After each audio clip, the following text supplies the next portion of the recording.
Hello students, last class में हमने सीखा कोलिगेटिव प्रॉपर्टी के बारे में। तो कोलिगेटिव प्रॉपर्टी क्या होती है? Colligative property are those property which depends upon the number of solute particle not their nature. Colligative property उन प्रॉपर्टी को कहते हैं जो सॉल्यूट के नंबर ऑफ पार्टिकल पर डिपेंड करती है, उनको हम कोलिगेटिव प्रॉपर्टी कहते हैं। कोलिगेटिव प्रॉपर्टी चार प्रकार की होती है। पहला था ऑस्मोटिक प्रेशर, दूसरा रिलेटिव लोअरिंग वेपर प्रेशर, तीसरा एलिवेशन इन बॉइलिंग पॉइंट, चौथा डिप्रेशन इन फ्रीजिंग पॉइंट। ये चार कोलिगेटिव प्रॉपर्टी के बारे में हमने लास्ट क्लास में डिस्कस किया था। फिर हमने ऑस्मोसिस क्या होता है और ऑस्मोटिक प्रेशर किसको कहते हैं इसके बारे में डिस्कस किया था। तो ऑस्मोटिक प्रेशर का फार्मूला होता है बच्चों पाई बराबर CRT। पाई का मतलब ऑस्मोटिक प्रेशर, C का मतलब है molar concentration, molar concentration, molar concentration. C बराबर होता है N/V। N का मतलब number of moles of solute, number of moles of solute. V का मतलब volume of solution, volume of solution in litre. ये V का मतलब है। R का मतलब गैस कांस्टेंट, गैस कांस्टेंट ये यूनिवर्सल गैस कांस्टेंट है और इसकी वैल्यू होती है 0.0821 लीटर एटमॉस्फेयर पर मोल केल्विन। T का मतलब temperature in kelvin, temperature in kelvin, kelvin. तो ये सारा फार्मूला होता है। तो इस फार्मूले को हम पाई बराबर C की जगह N/V भी लिख सकते हैं, R/T। इसी फार्मूले को हम पाई इंटू V बराबर NRT भी लिख सकते हैं। तो ये जो फार्मूला है इसको हम ऑस्मोटिक प्रेशर के लिए ये फार्मूला अप्लाई करते हैं। पाई बराबर C/T। C का मतलब होता है मोलर कंसंट्रेशन, जिसका मतलब होता है C बराबर N/V। N का मतलब है number of moles of solute, V का मतलब है volume of solution in litre, R का मतलब है यूनिवर्सल गैस कांस्टेंट जिसकी वैल्यू रहती है 0.0821, T का मतलब टेम्परेचर इन केल्विन। तो ये फार्मूला न्यूमेरिकल लगाते समय बच्चों ये फार्मूला अप्लाई करेंगे।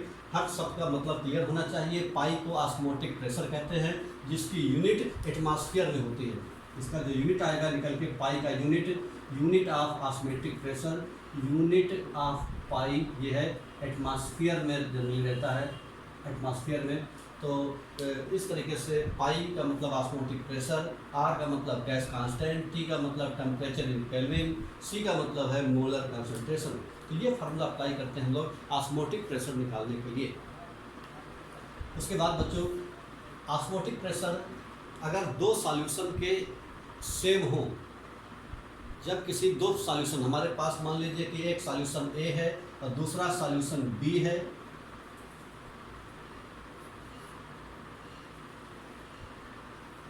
मान लीजिए बच्चों हमारे पास दो सॉल्यूशन हैं, एक सॉल्यूशन A है, सॉल्यूशन A, और एक सॉल्यूशन B है, सॉल्यूशन B, और सेम टेम्परेचर है अगर, तो सॉल्यूशन A और सॉल्यूशन B अगर दोनों का ऑस्मोटिक प्रेशर सेम हो तो ऐसे सॉल्यूशन को आइसोटोनिक कहा जाता है। तो आइसोटोनिक सॉल्यूशन का मतलब है कि जब दो सॉल्यूशन उनके ऑस्मोटिक प्रेशर सेम हो, यानी पाई A बराबर पाई B, यानी A का ऑस्मोटिक प्रेशर B के ऑस्मोटिक प्रेशर के बराबर हो जाए तो ऐसे सॉल्यूशन को आइसोटोनिक सॉल्यूशन कहा जाता है। मैथमेटिकल लेवल पर देखें तो पाई का फार्मूला होता है बच्चों पाई बराबर CRT। तो पाई A का मतलब हो जाएगा CART और इक्वल्स टू पाई B का मतलब CBRT। CA का मतलब molar concentration of A, CB का मतलब मोलर कंसंट्रेशन ऑफ B। यहाँ पर हमने A क्यों नहीं लिया, क्योंकि सेम टेम्परेचर है, तो इसका मतलब टेम्परेचर T रहेगा, टेम्परेचर कांस्टेंट है दोनों सॉल्यूशन का, R गैस कांस्टेंट है, इसकी भी वैल्यू चेंज नहीं होती, इसलिए भी हमने यहाँ पर A या यहाँ पर B का इस्तेमाल नहीं किया। अब यहाँ से क्या हो जाएगा, RT कैंसिल हो जाएगा इस तरीके से, ये आपका बन जाएगा CA बराबर CB। अगर न्यूमेरिकल लगाते समय अगर कहीं पर लिखा हो कि दीज आर आइसोटोनिक सॉल्यूशन, तो तुरंत हमको पाई ए बराबर पाई बी करना है। इस तरह से वैल्यू करके CA बराबर सी, चाहे तो डायरेक्ट हम यहाँ से लिख सकते हैं CA बराबर CB, और CA का मतलब है number of moles of A upon volume of solution of A equals to number of moles of B और volume of solution of B। तो इस तरीके से ये कंडीशन हम अप्लाई कर देते हैं फॉर आइसोटोनिक सॉल्यूशन के लिए। अगर कोई सॉल्यूशन आइसोटोनिक है तो उनके लिए हम ये कंडीशन हम अप्लाई कर देते हैं। तो आइसोटोनिक सॉल्यूशन का मतलब है वो दो सॉल्यूशन जिनके ऑस्मोटिक प्रेशर सेम होते हैं, उनको हम आइसोटोनिक सॉल्यूशन के नाम से जानते हैं। जैसे एग्जाम्पल के लिए हमारा आइसोटोनिक सॉल्यूशन के बारे में एक एग्जाम्पल देते हैं। जैसे कि हम नॉर्मल सेलाइन वाटर, अगर हम नॉर्मल सेलाइन वाटर, क्या होता है नॉर्मल सेलाइन वाटर का मतलब है 0.9% NaCl सॉल्यूशन, इसको हम नॉर्मल सेलाइन वाटर कहते हैं। जब इस नॉर्मल सेलाइन वाटर में ब्लड सेल्स रखते हैं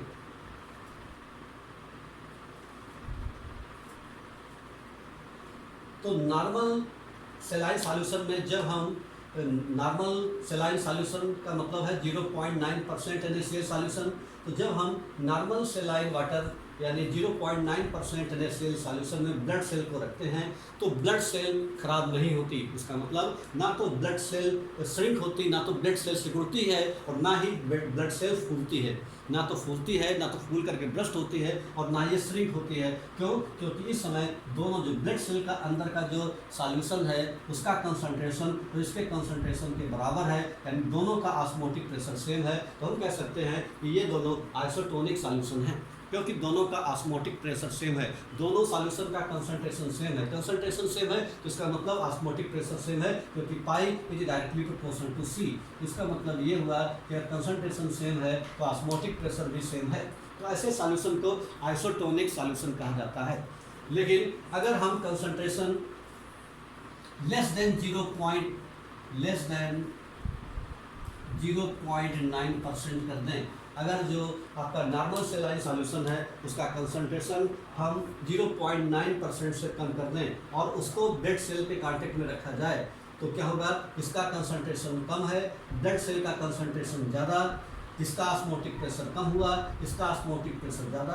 तो हमको पता है ऑस्मोसिस में क्या होता है, सॉल्वेंट के मॉलिक्यूल लो कंसंट्रेशन से हाई कंसंट्रेशन की ओर फ्लो करते हैं। चूँकि इसका कंसंट्रेशन कम है तो यहाँ से NaCl का जो आपका NaCl का जो वाटर सॉल्वेंट है वो आपका इधर से इधर की ओर मूव करने लगेंगे, क्योंकि ऑस्मोसिस में हमेशा लो कंसंट्रेशन से हायर कंसंट्रेशन की ओर सॉल्वेंट मॉलिक्यूल फ्लो करते हैं। ऑस्मोसिस की हमने डेफिनेशन लिखाई थी, the spontaneous flow of solvent molecule from lower concentration to higher concentration through semi permeable membrane is known as osmosis. तो यहाँ पर जो ब्लड सेल्स है वो सेमी परमेबल का काम कर रही है, ऊपर वाली जो झिल्ली है उसके अंदर NaCl का जो सॉल्वेंट है वो एंट्री कर जाएगा और जो ब्लड सेल है वो स्वेलअप हो जाएगी और स्वेलअप होने के बाद ब्रस्ट हो जाएगी। ठीक है, तो यहाँ पर हम क्या करते हैं कि अगर लेस देन रखेंगे तो स्वेलअप हो जाएगी ब्लड सेल और ब्रस्ट होने के बाद ब्रस्ट हो जाएगी स्वेलअप होने के बाद। तो ये जो हमारा जो सॉल्यूशन है जो लेस देन 0.9% सॉल्यूशन, यानी अगर हमारे पास दो सॉल्यूशन हैं, एक सॉल्यूशन A है और एक सॉल्यूशन B, जैसे यहाँ पर ये सॉल्यूशन हमने मान लिया A, ये सॉल्यूशन B, तो A सॉल्यूशन हमने माना उसका ऑस्मोटिक प्रेशर अगर कम है, जैसे यहाँ पर इसका ऑस्मोटिक प्रेशर कम है क्योंकि इसका कंसंट्रेशन कम है, तो ऑस्मोटिक प्रेशर कम है तो ऐसे सॉल्यूशन को हम बोलते हैं हाइपोटोनिक सॉल्यूशन के नाम से जानते हैं। तो हाइपोटोनिक सॉल्यूशन के नाम से जानते हैं, हाइपोटोनिक, यानी क्योंकि इसका ऑस्मोटिक प्रेशर कम है इसके कंपेरिजन में, तो ये वाला जो सॉल्यूशन है इसके कंपेरिजन में हाइपोटोनिक सॉल्यूशन कहा जाएगा। और अगर इसका कंसंट्रेशन हम अगर मोर देन 0.9% कर दें तब क्या हो जाएगा, इसका कंसंट्रेशन ज़्यादा हो जाएगा। इसका मतलब है अब ये जो ब्लड सेल है इसके कंपेरिजन में इसका कंसंट्रेशन ज़्यादा हो गया, यानी इसका ऑस्मोटिक प्रेशर ज़्यादा हो गया। तो ये लो कंसंट्रेशन है, ये हाई कंसंट्रेशन है। तो ब्लड सेल के अंदर से वाटर का जो सॉल्वेंट है वो मॉलिक्यूल मूव कर जाएंगे और उसकी वजह से जो ब्लड सेल है वो श्रिंक हो जाएगी, सिकुड़ जाएगी। तो इस तरीके से हम देखते हैं कि अगर हमको ब्लड सेल्स नॉर्मल बनाए रखना है तो उसमें हम 0.9% NaCl सॉल्यूशन लेते हैं, जो कि नॉर्मल सेलाइन वाटर है, यानी ये दोनों आइसोटोनिक हैं। जबकि ये वाला सॉल्यूशन है हाइपोटोनिक इसके कंपेरिजन में। और ये वाला जो सॉल्यूशन है, जब दो सॉल्यूशन हो A और B, ए का ऑस्मोटिक प्रेशर कम हो, बी का ऑस्मोटिक प्रेशर ज़्यादा हो, तो बी सॉल्यूशन को हम ए के कंपेरिजन में हाइपरटोनिक कहते हैं, हाइपरटोनिक। तो यहाँ पर 3 प्रकार के सॉल्यूशन हमने देखे। एक का नाम है आइसोटोनिक। आइसोटोनिक का मतलब है जब दो सॉल्यूशन उनके ऑस्मोटिक प्रेशर सेम होते हैं तो उनको हम आइसोटोनिक कहते हैं। लेकिन अगर दो सॉल्यूशन में एक का ऑस्मोटिक प्रेशर बी से ज़्यादा हो तो हम ए वाले सॉल्यूशन को हाइपरटोनिक कहेंगे। और अगर ए और बी 2 प्रकार के सॉल्यूशन में हैं और ए का ऑस्मोटिक प्रेशर बी के ऑस्मोटिक प्रेशर से कम है तो ए सॉल्यूशन को हम बी के रिस्पेक्ट में हाइपोटोनिक सॉल्यूशन के नाम से जानते हैं। तो बच्चों इस तरह से ये जो बातें हैं इसी पर सवाल बनेंगे। पाई बराबर CRT पर ऑस्मोटिक प्रेशर निकालने के लिए कहा जाएगा। तो पाई बराबर CRT, सी का मतलब कंसंट्रेशन, कंसंट्रेशन मोल पर लीटर में होना चाहिए, यानी मोल्स निकालने के लिए गिवन मास अपॉन मोलर मास अप्लाई करेंगे। आर गैस कांस्टेंट है, उसकी वैल्यू आपको याद रखना है 0.0821 और जो आर की यूनिट होती है वो आर की यूनिट होती है बच्चों 0.0821 लीटर एटमॉस्फेयर पर मोल पर केल्विन, पर मोल केल्विन, केल्विन। तो per mole per kelvin, this is the unit of R. R की यूनिट होती है 0.0821 लीटर एटमॉस्फेयर पर मोल पर केल्विन। तो इस चैप्टर में हमको इस जो ऑस्मोटिक प्रेशर वाला जो टॉपिक है उसमें हमको आर की वैल्यू यही रखनी है। जबकि हमने 11th क्लास में सीखा था स्टेट्स ऑफ मैटर चैप्टर में या थर्मोडायनामिक्स में, तो आर की वैल्यू हम 8.314 जूल पर केल्विन पर मोल रखते थे। यहाँ पर हम ये वैल्यू रखेंगे क्योंकि जो पाई है उसकी यूनिट होती है एटमॉस्फेयर में, यही यहाँ पर एटमॉस्फेयर लीटर पर मोल पर केल्विन ये वाली हमको आर की वैल्यू रखनी है।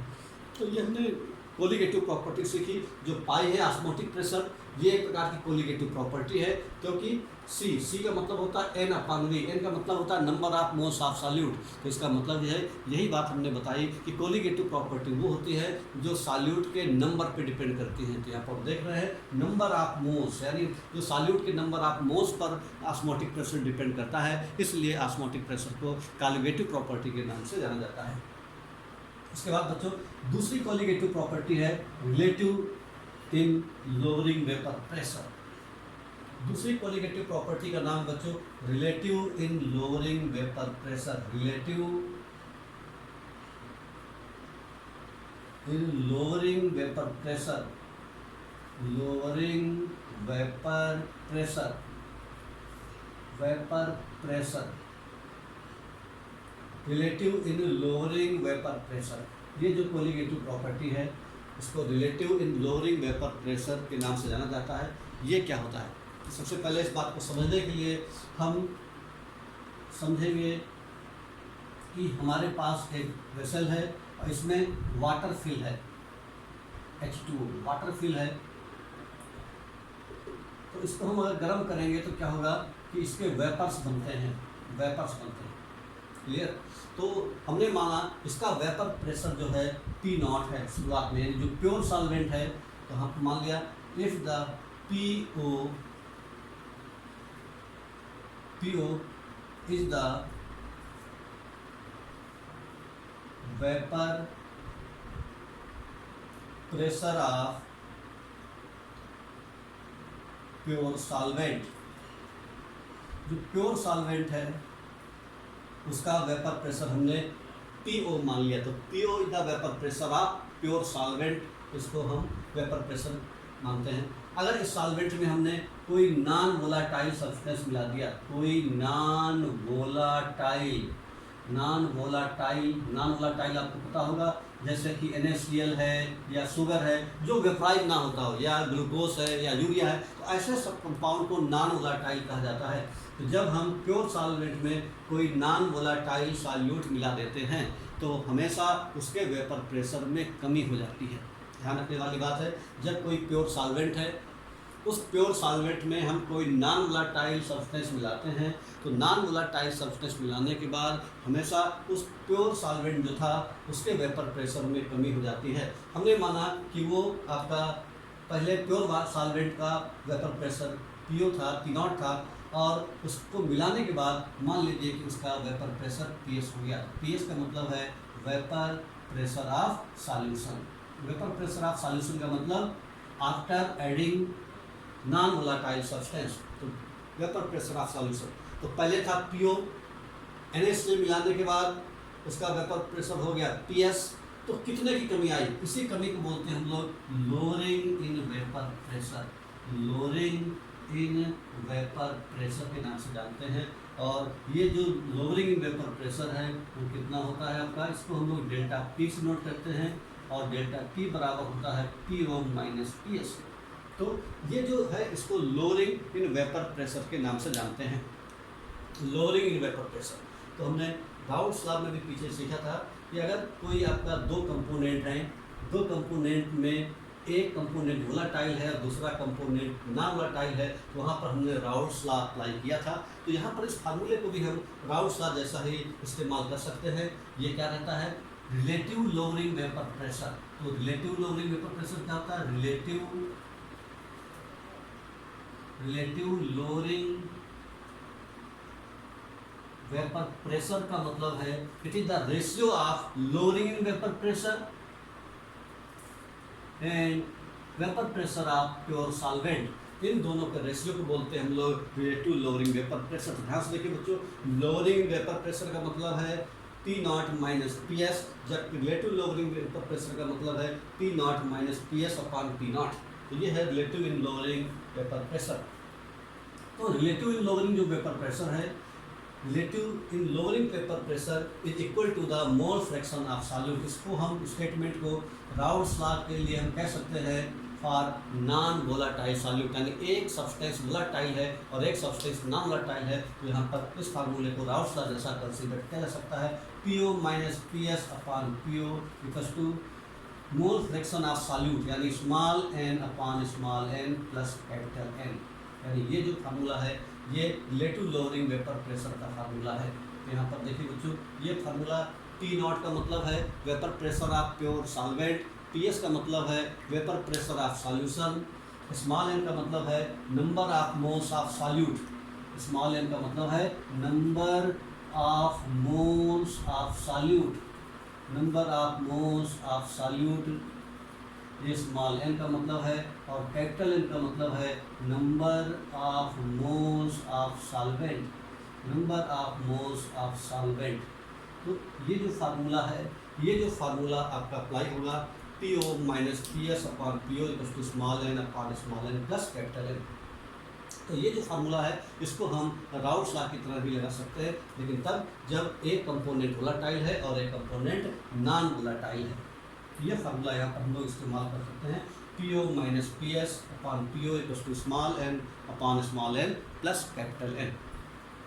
अब यहाँ पर PO vapour pressure of pure solvent, PS का मतलब vapour pressure of solution, N का मतलब number of moles of solute, capital N का मतलब number of moles of solvent. ठीक है, तो ये जो हमारा जो फार्मूला है, ये जो फार्मूला है चाहे सॉल्यूशन डाइल्यूट हो या सॉल्यूशन डाइल्यूट ना हो तो भी लगा सकते हैं। लेकिन इस फार्मूले में एक प्रॉब्लम आती है, कैलकुलेशन काफ़ी टफ हो जाता है, क्योंकि यहाँ पर small n plus capital N, इसको सॉल्व करने में दिक्कत आती है, एलसीएम लेना पड़ेगा, इसलिए ये थोड़ा सा कॉम्प्लिकेटेड बन जाता है।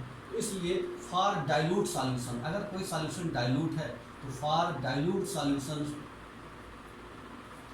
सॉल्यूशन अगर है तो क्या होगा, डाइल्यूट सॉल्यूशन के लिए हम लोग क्या करते हैं, यहाँ पर PO minus PS upon PO बराबर small n upon capital N। जो यहाँ पर स्मॉल n था, ये वाला स्मॉल n, ये स्मॉल n जो है ये काफ़ी कम होता है कैपिटल N से, क्योंकि डाइल्यूट सॉल्यूशन है, यानी जो सॉल्यूट है वो सॉल्वेंट कंपेरिजन में काफ़ी कम है, इसलिए इसको निगलेक्ट कर सकते हैं। और ऐसा करके ये जो फार्मूला बनेगा PO minus PS upon PO equals to small n upon capital N। अब ये फार्मूला लगाने में उसके कंपेरिजन में थोड़ा ज़्यादा आसान हो जाएगा, क्योंकि यहाँ पर हमने स्मॉल n को निगलेक्ट कर दिया है।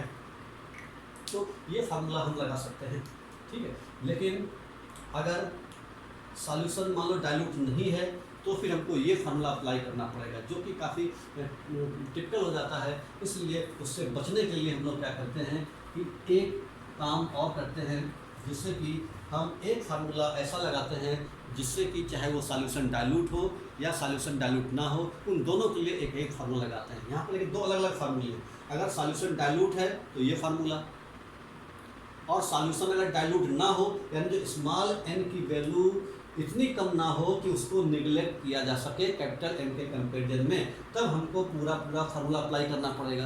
और जब ये पूरा फार्मूला अप्लाई करेंगे तब यहाँ पर प्रॉब्लम क्या आएगी, कैलकुलेशन में प्रॉब्लम आएगी। बाकी कुछ दिक्कत नहीं है, कैलकुलेशन के पॉइंट ऑफ व्यू से ये फार्मूला थोड़ा सा कॉम्प्लिकेटेड बन जाता है, क्योंकि यहाँ पर small n plus capital N दोनों हैं और दोनों को सॉल्व करना पड़ता है। तो इसी फार्मूले को अगर हम चाहते हैं कि थोड़ा सा आसान बनाएं तो हम क्या करते हैं कि एक थोड़ा सा काम करते हैं कि इस फार्मूले का रेसिप्रोकल ले लेते हैं पहले, PO upon PO minus PS equals to, इसको भी उल्टा कर दिया small n plus capital N upon n।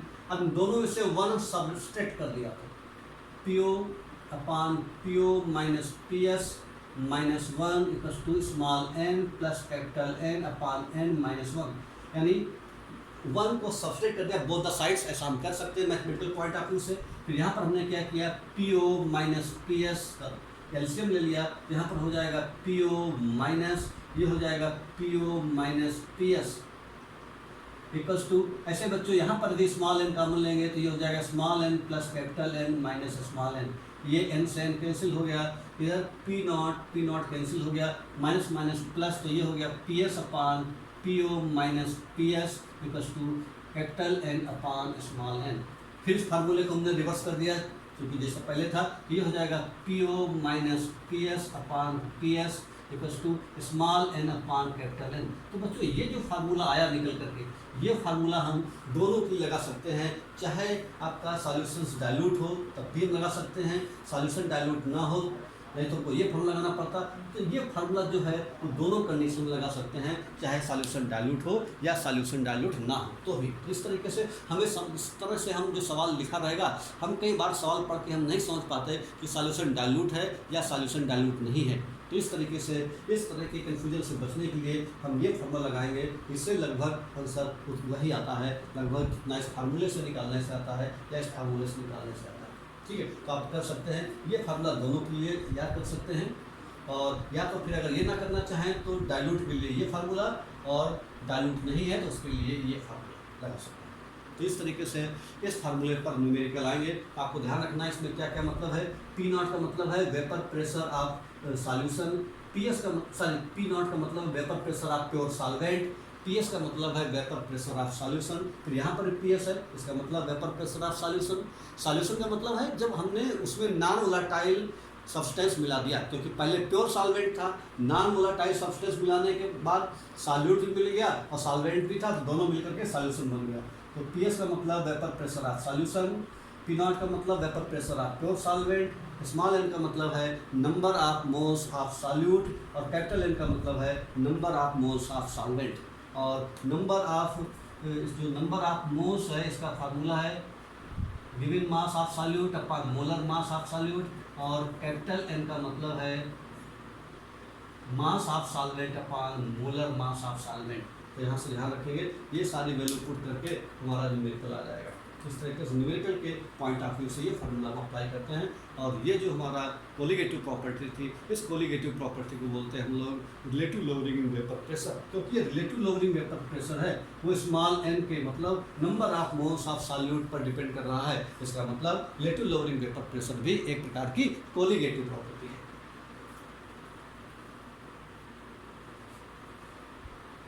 उसके बाद बच्चों तीसरी कोलिगेटिव प्रॉपर्टी है जिसको बोलते हैं हम लोग elevation in boiling point. Elevation in boiling point, boiling point, elevation in boiling point, ये भी एक प्रकार की कोलिगेटिव प्रॉपर्टी है। तो ये क्या है, एलिवेशन इन बॉइलिंग पॉइंट का मतलब है, यहाँ पर भी वैसे ही है, जब कोई प्योर सॉल्वेंट अगर हम लेते हैं, जैसे हमने मान लिया यहाँ पर वाटर प्योर सॉल्वेंट है, इसको हम गर्म करेंगे तो यहाँ पर इसका जो भी आपका बॉइलिंग पॉइंट होगा, तो हमने मान लिया इसका बॉइलिंग पॉइंट है पहले टीओ, तो TO is the boiling point of pure solvent, pure solvent, clear. जैसे पानी है, पानी का बॉइलिंग पॉइंट 100 डिग्री सेल्सियस होता है, लेकिन अगर हम इसमें कोई नॉन वोलाटाइल सब्सटेंस मिला दें, non volatile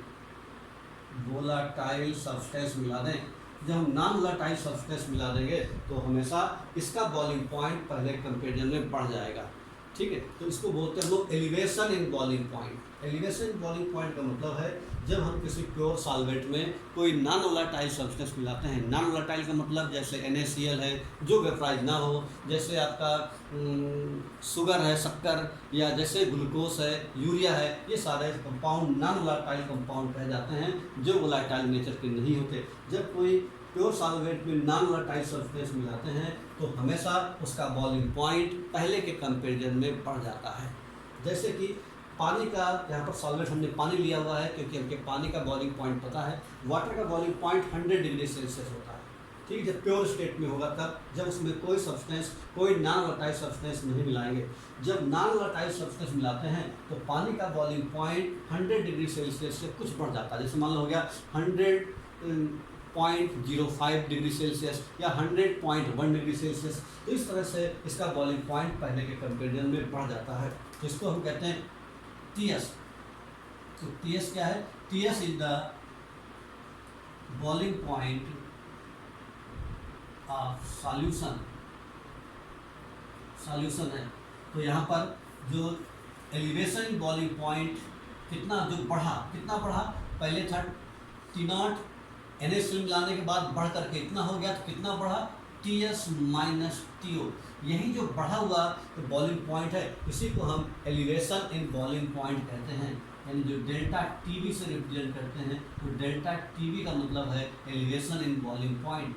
delta TB is elevation in boiling point, elevation in boiling point. Delta TB का मतलब है एलिवेशन इन बॉइलिंग पॉइंट। इस तरीके से जो डेल्टा TB है वो इतना बॉइलिंग पॉइंट बढ़ता है, इसी को बोलते हैं हम लोग elevation in boiling point.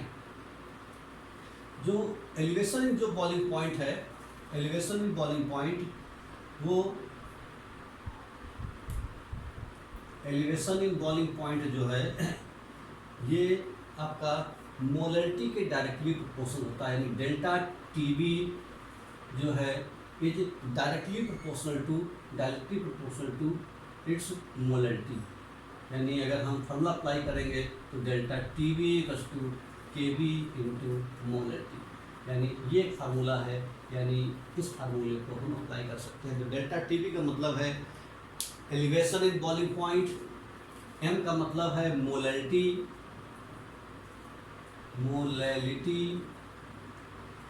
KB का मतलब है molal elevation constant, molal elevation constant कहते हैं, या इसी को ये भी कहते हैं मोलल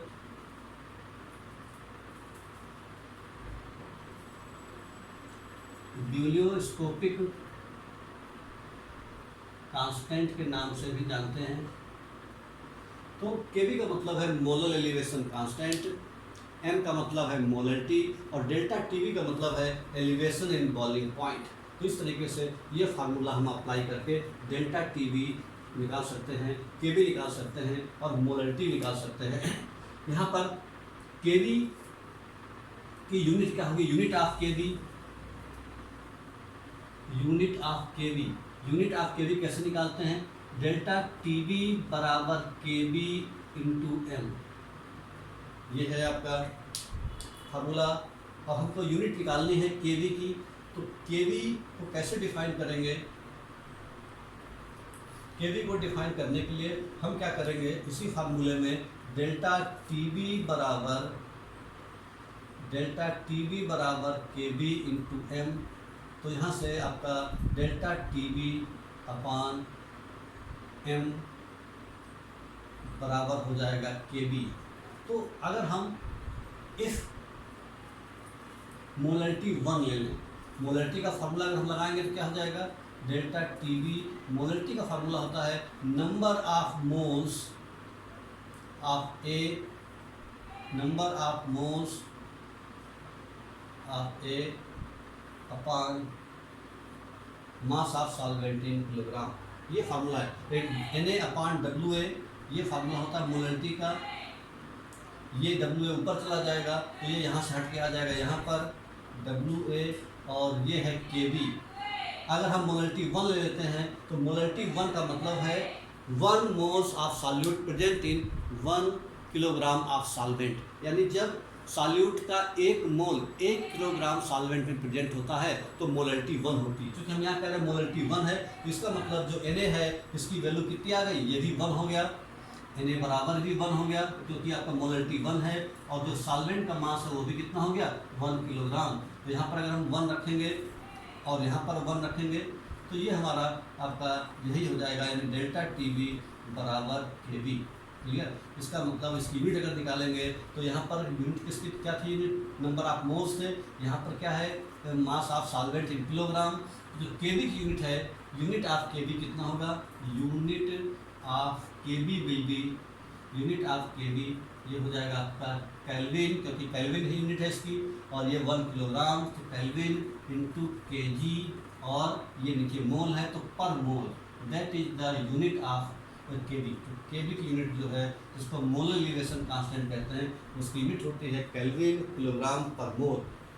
ठीक बच्चों, इस तरीके से हम मोलरिटी का फार्मूला लगा करके हम निकाल सकते हैं। इस फार्मूले से हम बच्चों मोलर मास भी निकाल सकते हैं। हम क्या करेंगे, अगर हम पूरा फार्मूला मोलरिटी का अप्लाई कर दें तो मोलरिटी का फार्मूला लिख देंगे, किस तरीके से हम मोलर मास या आपका गिवन मास जो भी है वो हम कैलकुलेट करके निकाल सकते हैं। जैसे डेल्टा टीवी बराबर है केबी इंटू मोलरिटी, और मोलरिटी का फार्मूला होता है number of moles of solute upon mass of solvent in kilogram. तो डेल्टा टीवी बराबर केबी, मोलरिटी डिफरेंशियल लगाएंगे, number of moles of solute, number of moles of solute का मतलब small w upon small m, given mass upon molar mass, ये हो गया number of moles, upon mass of solvent, तो mass of solvent capital W, mass of solvent kilogram, तो divided by 1000, तो kilogram में change हो गया। तो ये फार्मूला हमने क्या किया, मोलरिटी का फार्मूला अप्लाई कर दिया यहाँ पर। तो इससे क्या बन गया, डेल्टा टीवी बराबर केबी इंटू स्मॉल w इंटू 1000 अपान हो गया small m into capital W। तो ये फार्मूला हम पूरा बन गया है। ये फार्मूला हम अप्लाई कर सकते हैं न्यूमेरिकल के लिए। यहाँ पर इन सब का मीनिंग क्या है समझ लें। डेल्टा टीवी का मतलब है एलिवेशन इन बॉइलिंग पॉइंट, जिसका मतलब होता है TS माइनस TO। केबी का मतलब molar elevation constant. Small w का मतलब क्या है, स्मॉल w का मतलब है mass of solute, mass of solute. m का मतलब molar mass of solute, molar mass of solute, solute. ये वाला जो है कैपिटल W है, ध्यान रखिएगा कैपिटल W है, ये स्मॉल w है। तो कैपिटल W जो है इसका मतलब है mass of solvent, mass of solvent in gram, gram में होना चाहिए, ये भी ग्राम में होना चाहिए। मोलर मास ग्राम में होता ही है क्योंकि ये ग्राम में था, इन ग्राम, इसी ग्राम को हमने 1000 से डिवाइड करके किलोग्राम में बदल दिया। ठीक है बच्चों, तो अगर 1000 लिखा है तो जो कैपिटल W है वो ग्राम में ही होना चाहिए। ठीक है, और किलोग्राम में दिया है उसको ग्राम में बदल लिखेंगे कि हमने ऑलरेडी 1000 लगाया हुआ है।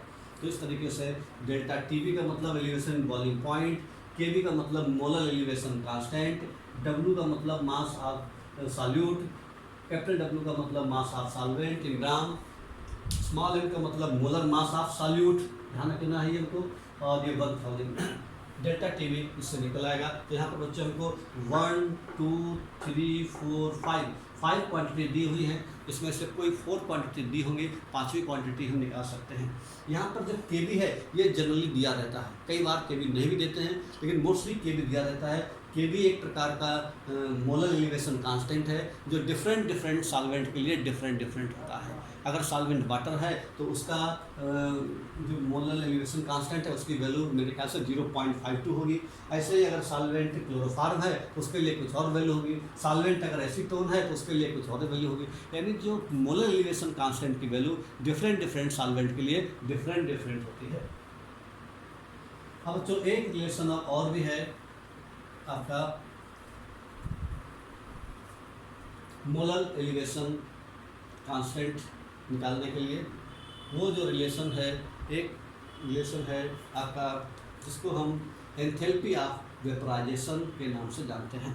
ठीक है, तो एंथैल्पी ऑफ वेपराइजेशन और मोलर एलिवेशन कांस्टेंट का जो एक रिलेशन है वो हम, हाँ तो बच्चों रिलेशन है हमारे पास ये के बी बराबर M A into R into T O square upon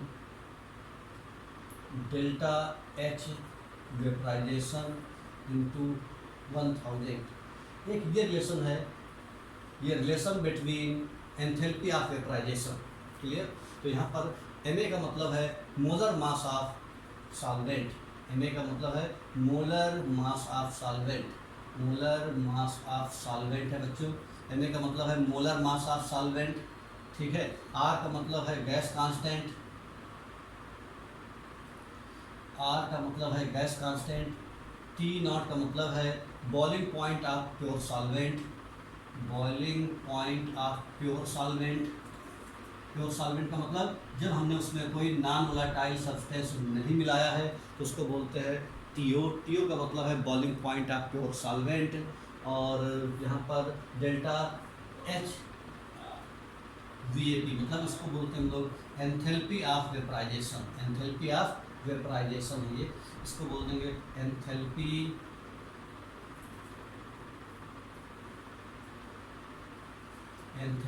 of vaporisation, enthalpy of vaporisation of solvent, enthalpy of vaporisation of solvent. तो इस तरीके से बच्चों ये जो फार्मूला है, अगर कहीं पर एंथैल्पी ऑफ वेपराइजेशन लिखा हो और के भी निकालना हो तो ये फार्मूला भी अप्लाई कर सकते हैं। उसके बाद बच्चों अगली कोलिगेटिव प्रॉपर्टी है, उसका नाम है depression in freezing point, depression in freezing point, depression in freezing point ये हमारी अगली कोलिगेटिव प्रॉपर्टी है, डिप्रेशन इन फ्रीजिंग पॉइंट।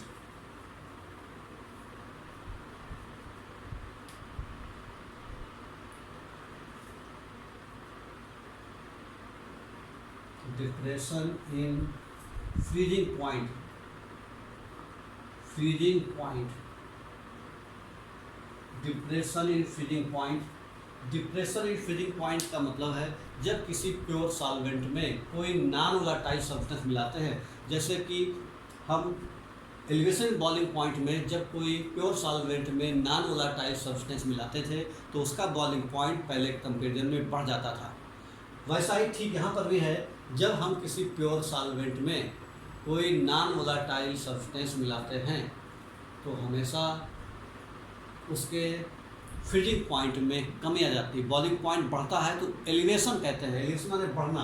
यहाँ डिप्रेशन का मतलब कम हो जाना, यानी अगर कोई प्योर सॉल्वेंट है उसका फ्रीजिंग पॉइंट जो भी है, अगर हम उसमें कोई भी नॉन वोलेटाइल सब्सटेंस मिला देते हैं तो उस प्योर सॉल्वेंट का फ्रीजिंग पॉइंट पहले के कंपेरिजन में कम हो जाता है। ठीक, इसी को बोलते हैं हम लोग डिप्रेशन इन फ्रीजिंग पॉइंट। मान लीजिए हमारे पास प्योर सॉल्वेंट है कोई, ठीक है, ये कोई प्योर सॉल्वेंट है, प्योर सॉल्वेंट, इस समय इसका जो फ्रीजिंग पॉइंट है वो है टी ओ। मान लीजिए हमने इसमें अब नॉन वोलेटाइल सब्सटेंस मिला दिया, नॉन वोलेटाइल जैसे NaCl वगैरह मिला दिया, तो जब हम इस तरह का सब्सटेंस मिलाएंगे तो इसका फ्रीजिंग पॉइंट कम हो जाएगा और ये हमने मान लिया TS। तो कितना कम हुआ, तो पहले इतना था, कम होकर के इतना हो गया, तो कितना कम हो गया, जो कमी हुई वो हुई TO माइनस TS की। इसी को हम लोग बोलते हैं डिप्रेशन इन फ्रीजिंग पॉइंट, इसको डेल्टा TF से डिनोट करते हैं। तो डेल्टा TF बराबर TO माइनस TS। ध्यान रखना बच्चों, जबकि डेल्टा TB क्या होता था, डेल्टा TB होता था TS माइनस TU, क्योंकि वहाँ पर ज़्यादा होता था, यहाँ पर TO माइनस TS है, इस चीज़ का फर्क है। तो न्यूमेरिकल लगाते समय ये आपको ध्यान में रखना है। तो TO minus TS, delta TF का मतलब है डिप्रेशन इन फ्रीजिंग पॉइंट, और जो डेल्टा TF है ये भी आपका एलिवेशन बॉइलिंग पॉइंट की तरह है, इसका भी सेम वैसे रिलेशन है जैसे उसका था। तो delta TF equals to KF into molality. Clear, ये फार्मूला है, और इसको भी हम वैसे ही पुट कर सकते हैं, मोलैलिटी की वैल्यू पुट कर सकते हैं, और KF की यूनिट भी निकाल सकते हैं। वैसे ही KF को बोलते हैं हम लोग molal depression constant, molal depression constant, वहाँ था एलिवेशन कांस्टेंट, यहाँ पर है molal depression constant, depression molal depression constant के नाम से जानते हैं। तो बच्चों ये मोलल डिप्रेशन कांस्टेंट है।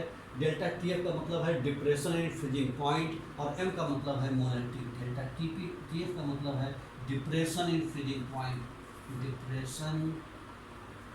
Depression in freezing point, depression in freezing point, ये जो है डेल्टा TF है, और KF का मतलब मोलर डिप्रेशन कांस्टेंट, और M का मतलब है मोलैलिटी। M का मतलब है मोलैलिटी। इस तरीके से हम ये फार्मूला भी लगा सकते हैं। स्मॉल m को खोलेंगे तो हमारा रिलेशन आ जाएगा W यानी मोल आपका मास ऑफ सॉल्यूट और मास ऑफ सॉल्वेंट के बीच में एक रिलेशन आ जाएगा। मोलैलिटी की वैल्यू को पुट करेंगे इसमें से, तो हमारा इसका जो फार्मूला है वो हमारा फार्मूला बन जाएगा बच्चों। अगर हम यहाँ पर वैल्यू पुट कर देते हैं अगर हम मोलैलिटी की, तो मोलैलिटी की वैल्यू को पुट करने के बाद हमारा एक फार्मूला तैयार हो जाएगा, डेल्टा TF बराबर KF into small w upon small m, और इंटू ये हो जाएगा 1000 इंटू कैपिटल W। ये मोलैलिटी वैल्यू पुट कर दिया, तो ये जो रिलेशन आएगा, इस रिलेशन से हम, इसमें भी वैसे ही है सब कुछ, बस खाली फ़र्क किस चीज़ का है, यहाँ डेल्टा TF है, उसमें डेल्टा TB था, वहाँ पर K भी था, यहाँ पर KF है, बाकी वैल्यू सेम है। स्मॉल w का मतलब है मास ऑफ सॉल्यूट, वहाँ पर भी यही होता था। स्मॉल m का मतलब होता था मोलर मास ऑफ सॉल्यूट, यहाँ पर भी वही बात है। कैपिटल W का मतलब है मास ऑफ सॉल्वेंट इन ग्राम, वहाँ पर भी यही होता था, और यहाँ पर भी वही है। तो इन दोनों के फार्मूले एक ही जैसे हैं, बस खाली फ़र्क कितना है, फ़र्क खाली यहाँ पर डेल्टा TB की जगह TF हो जाएगा और KB की जगह KF हो जाएगा, बाकी दोनों के फार्मूले बच्चों सेम हैं। तो बच्चों अगली क्लास में हम लोग पढ़ेंगे ये जो कॉन्सेप्ट हमने पढ़े, इस पर कुछ न्यूमेरिकल करेंगे हम लोग, और फिर उसके बाद हमारा जो लास्ट टॉपिक है वो हमारा है वांट ऑफ फैक्टर, यानी जो एबनॉर्मल सॉल्यूशन हैं उनके लिए कोलिगेटिव प्रॉपर्टी में क्या क्या चेंज आएगा। ओके बच्चों, थैंक यू, तब तक।